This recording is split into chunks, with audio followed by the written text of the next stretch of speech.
Namaste. Oh, welcome to the show. Whether you are a regular subscriber or this is your very first time here, I'm just delighted to have you and have you joining us today.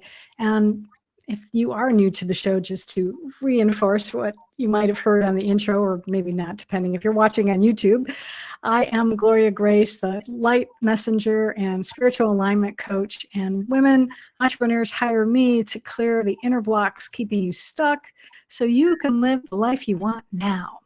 And today I am going to have on a lovely, lovely woman who I met through a networking organization that we are both members of. And her name is Mary Jane Charles. And she is on a mission to ensure that your last wishes are compiled in one place, so your loved ones don't have to guess, interpret, or argue, frankly, about your intentions. And she is known as the Last Wishes Facilitator. And Mary Jane is a speaker and also author of the book, Surviving the Business of Dying, Why Final Papers Matter, and which we are definitely going to be talking about on the show today. So I want to welcome you, Mary Jane Charles, to Live, Love, Engage. Thank you, Gloria Grace. It's so nice to be here. Nice to be back, I should say. Yeah. Absolutely. It's great. And we're going to say a quick prayer to the internet gods that we're going to have good signal today, because as we're recording this, it is a little Mercury and retrograde, but it's all going to work out. So I'm just going to trust, because now you look beautiful again. It was a little fuzzy, but now you look gorgeous. So I love to start off the interviews asking our guests about, the journey that got them where they are today. And for you in particular, I know it has to do with this becoming this Last Wishes Facilitator and what prompted you to actually write your book. So would love for you to be able to share that story with our listeners and viewers today. Thank you for this opportunity to share what I learned on the job, so to speak. And so it was one day, we've all heard life can change on a dime. And we shrug, we say, oh, I know, I should do this, I should do that. Well, I'm here to say it can change on a dime, and it did for me. My husband, 8 years ago, was not well. He would not go to a doctor. He consulted Dr. Google. In any case, he wanted to see a partner. And I said, I will drive you, because he was too weak to drive. And we got there. We were in the parking lot. And I looked to say, we're here. And he had died. He died literally in the car seat next to me. I knew he had been ill, and I knew he was fading before me, but it was still quite a shock, as you can imagine. Within a half hour, I was sitting in the ER waiting room, and a doctor walked out to me and said, do you have his final papers? Meaning his medical directive. Well, previously that morning, coaxed him yet again to please sign the medical directive for the state of Washington, where I was living at the time. He said, absolutely not, I'm not signing that. I realized that I had the medical directive in one hand, I had my phone in the other. I said, would you let me read it to you, yes or no questions, and video you at the same time? And he nodded, he consented. Holy cow. I had it within 20 minutes. I read the questions in a yes or no manner, and he either shook his head or nodded. Boom, done. No way on God's good earth did I think I would have to use this 4 hours later. I gave the phone to the doctor. He was blown away, asked permission to take the phone and show it, I'm sure, to whoever his boss was, to make sure it was all legal. And that's how we started this journey, just like that. When she got home, you were numb. My son and I, thank goodness he was 28 and could drive. I drove, I think the car drove itself actually. And the very next day, I found myself in an attorney office with the eldest stepson. He had arranged this meeting with a man I did not know. He could not get my name straight. It's only Mary Jane. And he was telling me what I would be doing. I would, his father had yet to be gone 24 hours. So at this point, I was annoyed. I don't know why. That preceded everything. I thought this isn't right. And I let the man talk more. And I stood up. I said, well, thank you for your time, but this meeting is over. And all the men in the room, there were three of them, they're looking at each other. Not in a moment did anyone look at me to speak to me, the wife. They were it was like a good old boys setup or something. I sat back and folded my arms. I said, I think that's enough and I'll be leaving. And I got up and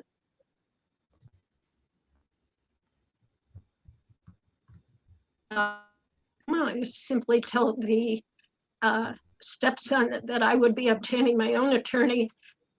That would be after the funeral. And it went on from there.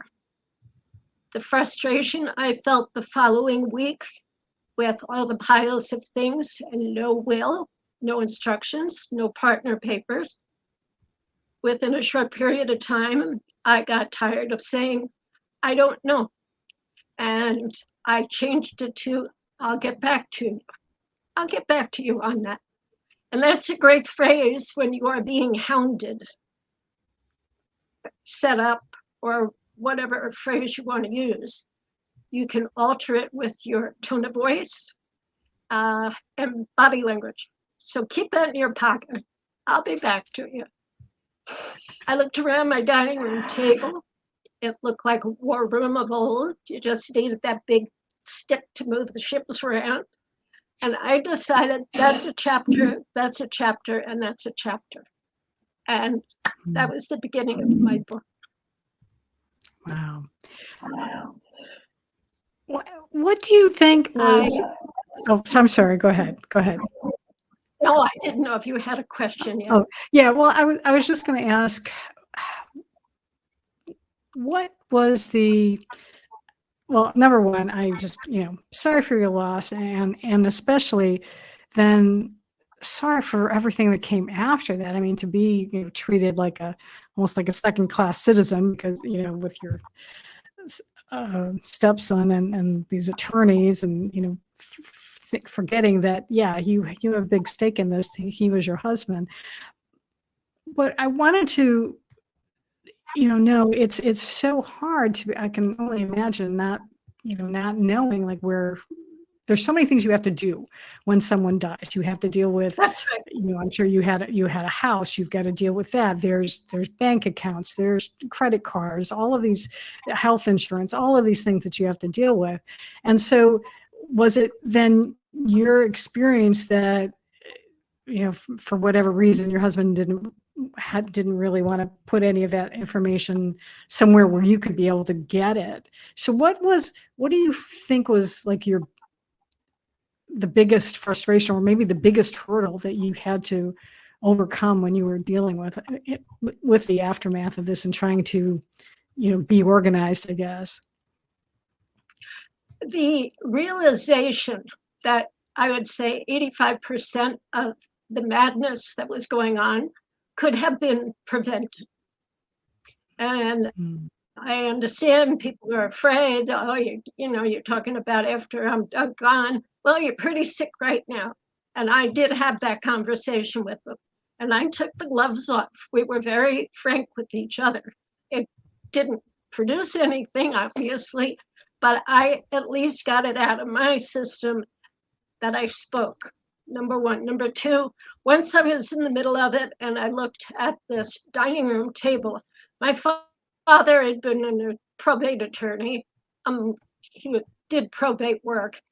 And I just said, Daddy, I need you now, because I did not know what to do. So I made a trip to the dollar store. I got yellow pads, like 12 of them, and lots of markers. And I had folders, and I had attorney, I had financial, real estate, medical, all the different things. I color coded them so I didn't have to read labels all the time.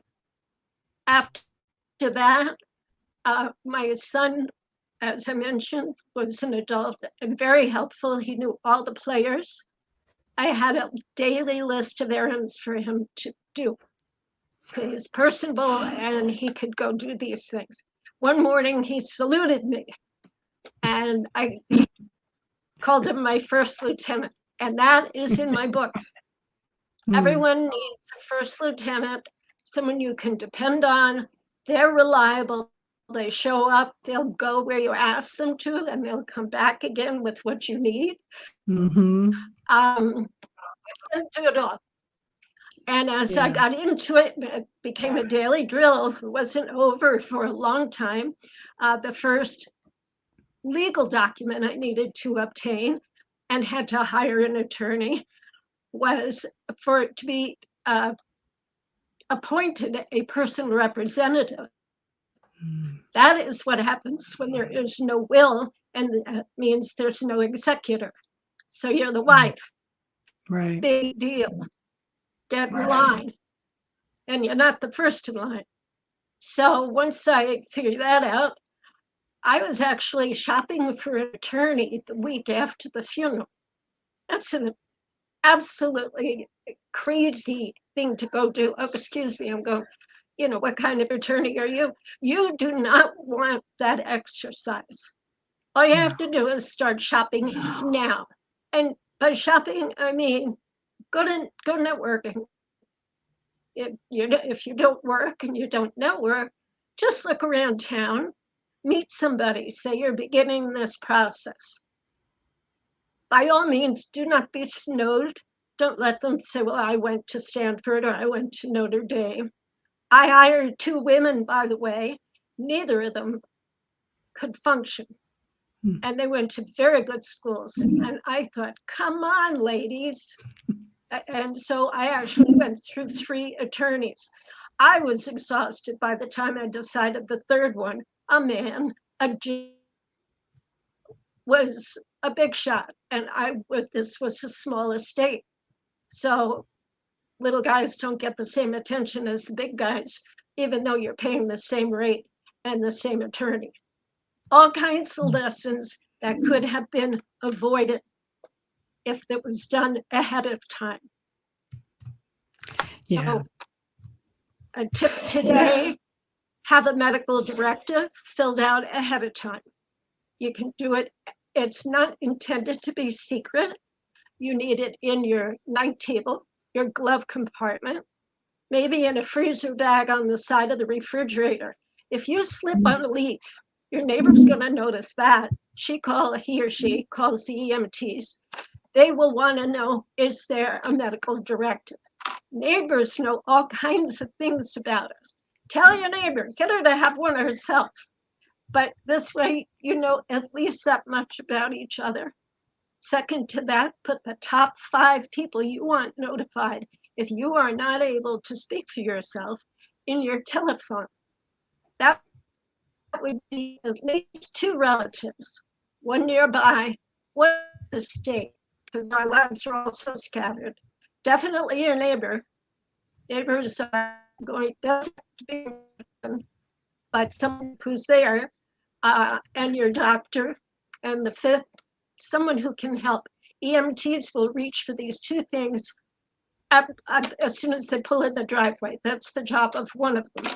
One tends to you, the other goes to the paperwork and the telephone. The ones that you put in the telephone list under ICE, ICE, for in case of emergency. Then boom. Yeah.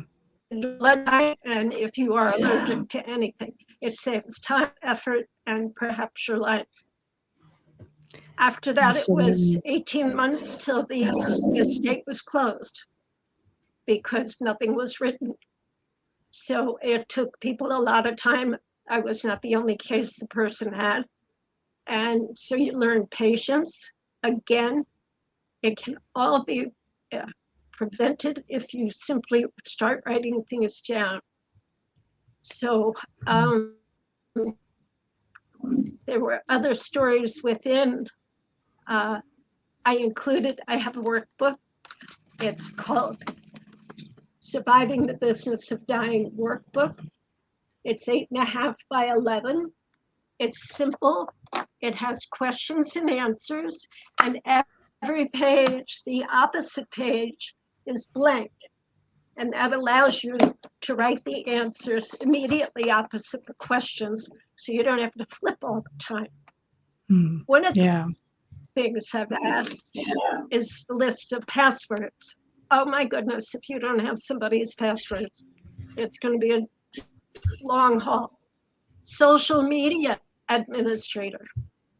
You need somebody, obviously, tech savvy and ahead of time. This is something you could do this afternoon.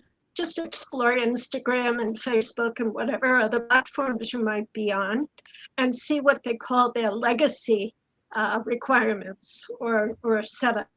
It's just food for thought. My magical little companion workbook does not cover everything. We are such a varied population and have so many traditions and religions, etc., that I tried to include as many as I possibly could. So if you happen upon my workbook and I am missing something, please let me know. I will be editing in another year or so, and I can easily add it. The workbook is a thought provoker. It's a conversation starter.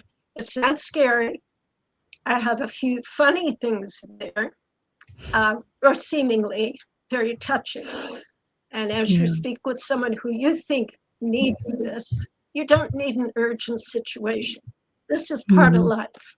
We leave Absolutely. instructions for our pet sitters, our Yeah. babysitters. Why not leave detailed instructions for your family when they can no longer text you? Yeah.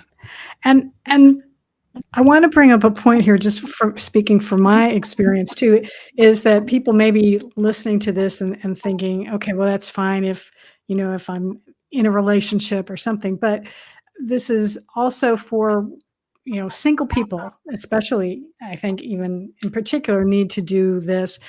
And case in point, I was fortunate enough that when my sister was ill with cancer and it was, the prognosis was not good, she did put together a lot of this information ahead of time. And she went to an attorney. Fortunately, she used to work for an attorney, so she was familiar with how they work.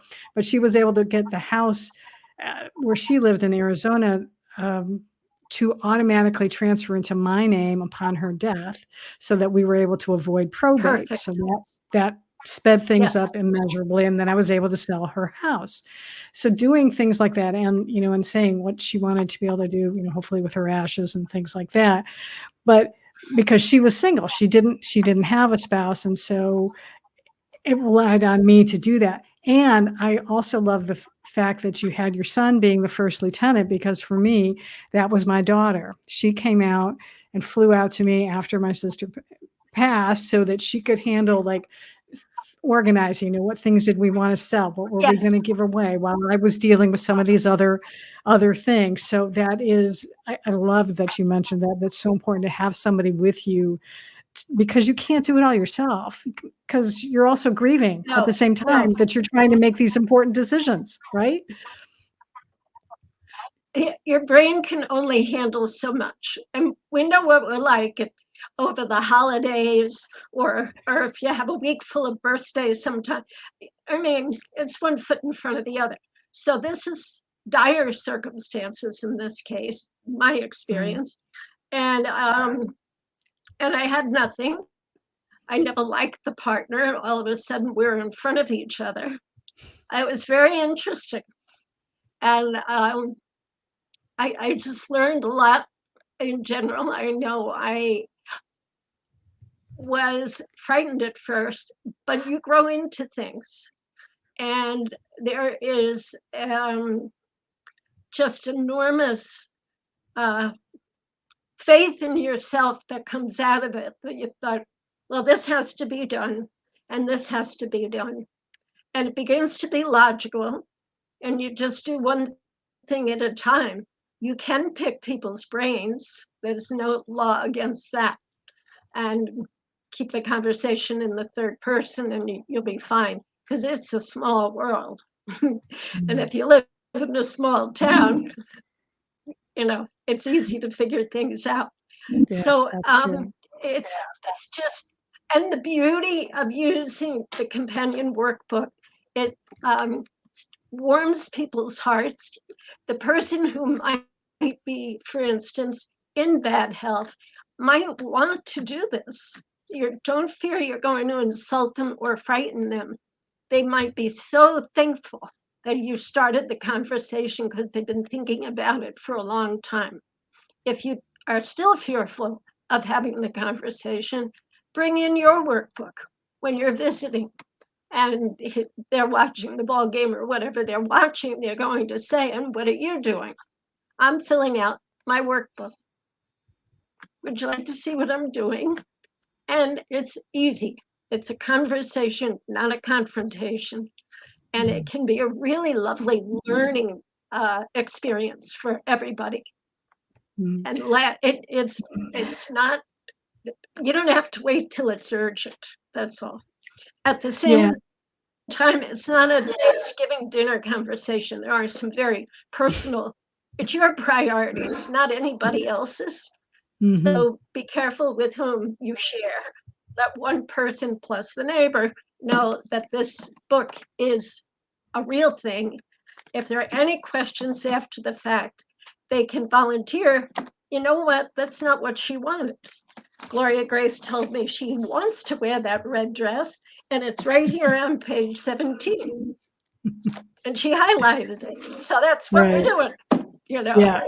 It's okay to be bold. You're following someone's instructions. They're not up for Yeah. interpretation. Right. Exactly. And I love that you said that, because I was going to ask you, is like, do you find that people are reluctant to do this? And if so, how do you sort of point out the benefits of doing it? Or let me just ask you first, have you do you think most people are reluctant to do it, or is it they're just not aware of it, they just don't think about the need for it? I think it splits 50-50, and it's not a Mm. matter of age, because a lot of people our age, if you will, their parents are now in their 90s. So there are a lot of people in need of these, have to know details, and they've heard so many horror stories. But to have everything in place, like your sister, is an enormous gift to your family, because you eliminate the angst, frustration, simply being thoughtful. This is not for you, it's for your family. And everybody needs to know how to start that lawnmower in the garage. You were always kicking it, but it always started, and that's why we still own it. So where are the keys, and what is that process? It gets down to your nitty gritty everyday routine, and we need to know that. We need to tell your barber you might not be in anymore. We need Mm. to take the animals to the vet. Meanwhile, who's caring for your animals?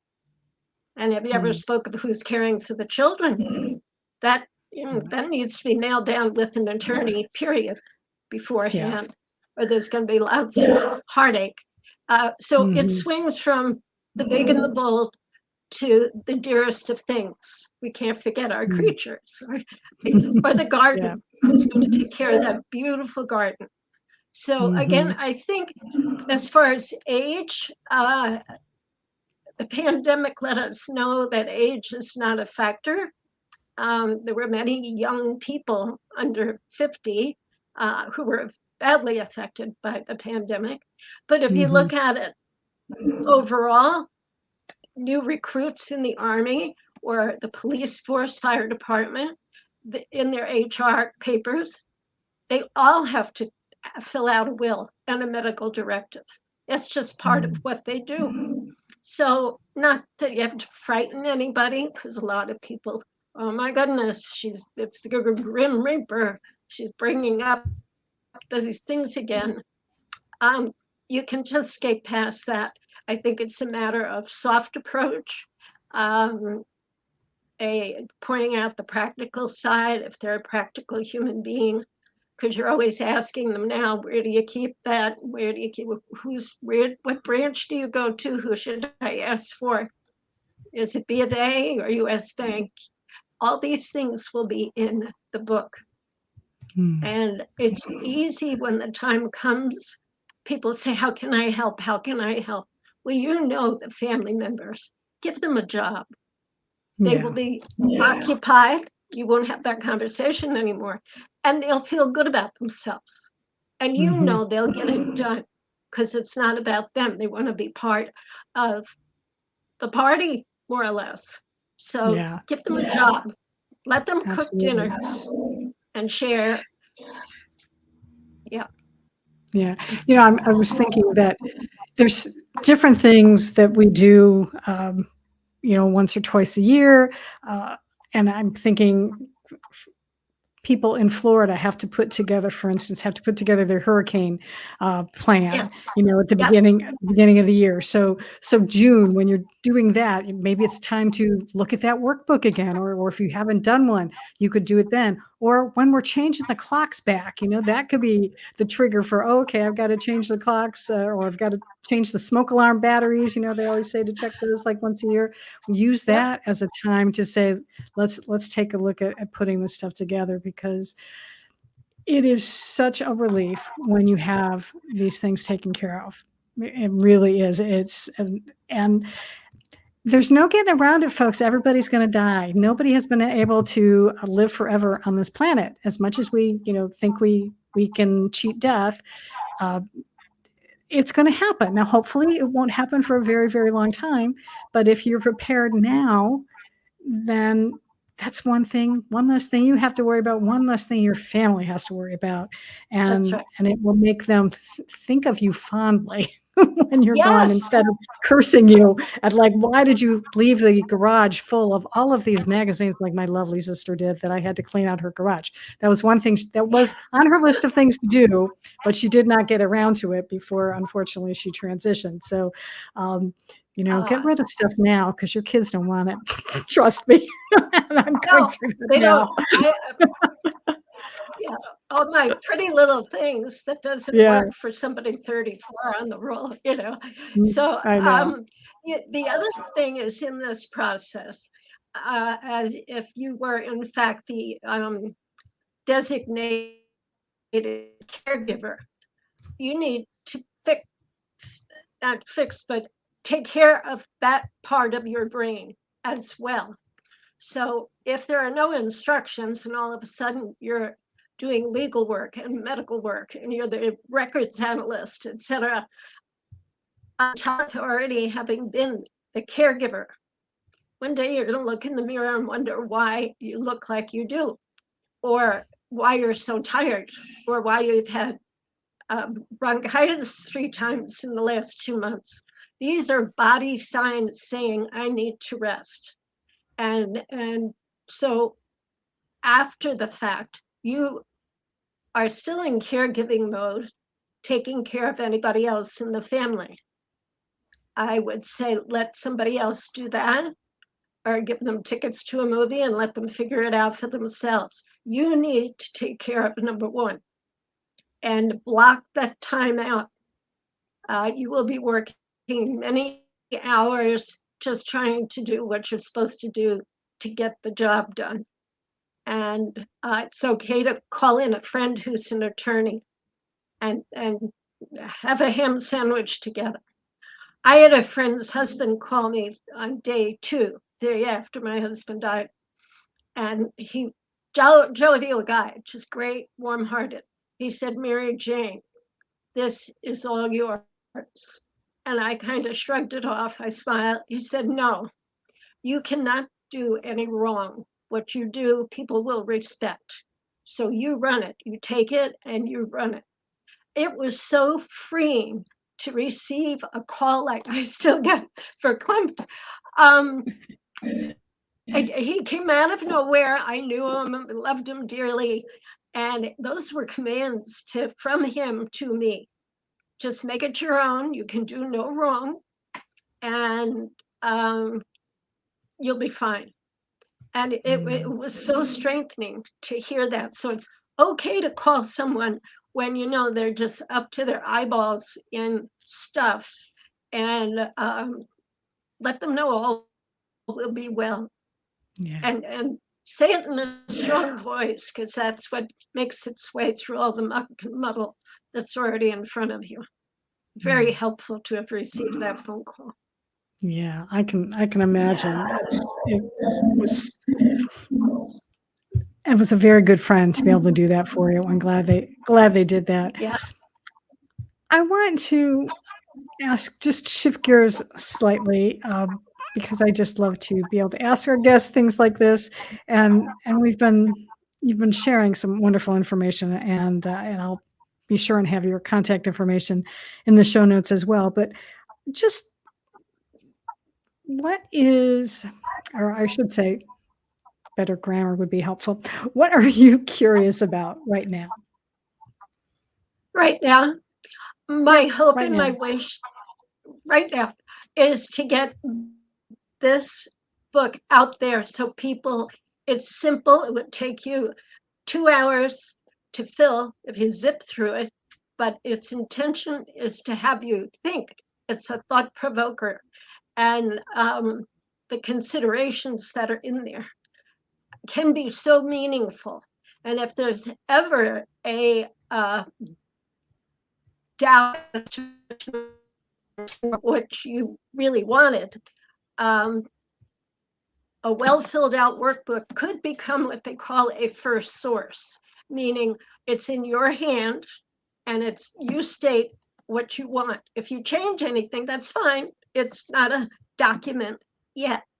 If you change something, don't erase, cross it out easily, and initial it so that if it's ever a topic and it's revisited, they can see you deliberately made a different answer, because you will. You'll fill it out off the cuff, and then 6 months later, you'll reread it. You'll be like, yeah, I don't want to do that. Oh, I hadn't thought of that. So don't erase. Do fill it out in pencil. Don't erase. Just cross it out, date, and initial. And you can fill out the answer on a separate sheet of paper, but keep everything together. And but right now, my mission is to get it filled out. I offer classes. My website has classes for every month, as the months roll by. And we'll be having a special on LinkedIn shortly. So please stay in touch with me. And I welcome groups of people. If you want to gather your neighbors and everybody come to a 4-hour class. I say 4 hours, it's 2 hours on one day, 2 hours on the next, simply to give you time to go through and start making your own lists. But this way you will have finished it. I guarantee you we will finish the book. And it's not a race, but it is a beautiful accomplishment, and it bestows peace of mind for you and your family. Yeah, absolutely. So, you've mentioned the website for those who are listening to the podcast. Can you share with our listeners how they can get that information, how they can get the workbook? Where can they reach you? Certainly. The books are on Amazon. You can look them up. They are Surviving the Business of Dying, Why Final Papers Matter. And this is my story. And it is not intended to be sad. It is more a call to action. It tells my story and the weirdnesses and the sadnesses that go on. But it's like, get it written, and 3/4 of the book you don't have to live through. And it also, Amazon has the workbook. And I have a book site as well. My author site is simply mjcauthor.com. I can mail the books directly to you as well. So I sell them as a set on that site. Last Wishes and Support is my teaching website, and there are classes that you can sign up for there, as well as one-on-ones. And I think it needs to be updated as we speak, but it will be updated shortly. And my and just email. Go ahead. Yeah. Well, I just wanted to reiterate for those. Oops. Go ahead. Go for it. You say the email, and then I'm going to reiterate something after. Go ahead. Okay. MJ at lastwishesinsupport.com. That's LASTWISHESN, not the word and, the letter N, support.com. Perfect. That's what I was going to reiterate. So you did it for me. Excellent. Because I just wanted to clarify that people were hearing that correctly. It's the letter N, not the word and. So very good. Excellent. Well, thank you so much, Mary Jane, for being on the show today and for sharing your experience with our listeners and viewers, and sharing the importance of having this information together, and especially having it in one place too. I don't think we necessarily emphasize that, but to have it all in a book, the importance of it. So you're not like going around trying to like find a paper here and a paper there. But if you have everything in one place, that makes it so much easier. Oh my goodness, what a novel thought. And I made it yellow and it's big. So you're like, where is that book? Well, it's going to pop out. So stand it up always so you can find it. Very good. Because you think of things while you're cooking or cleaning or driving home. You're like, oh, that's got to go in the book. So that's the beauty of having it nearby. Have a secret little space for it. Absolutely. It's excellent. Handy. All right. Well, thank you so much again for being with us. And I want to thank all of our listeners and our viewers on YouTube as well for joining us today. And if you're not a subscriber, I encourage you to subscribe on your favorite podcast platform or at Gloria Grace Rand on YouTube.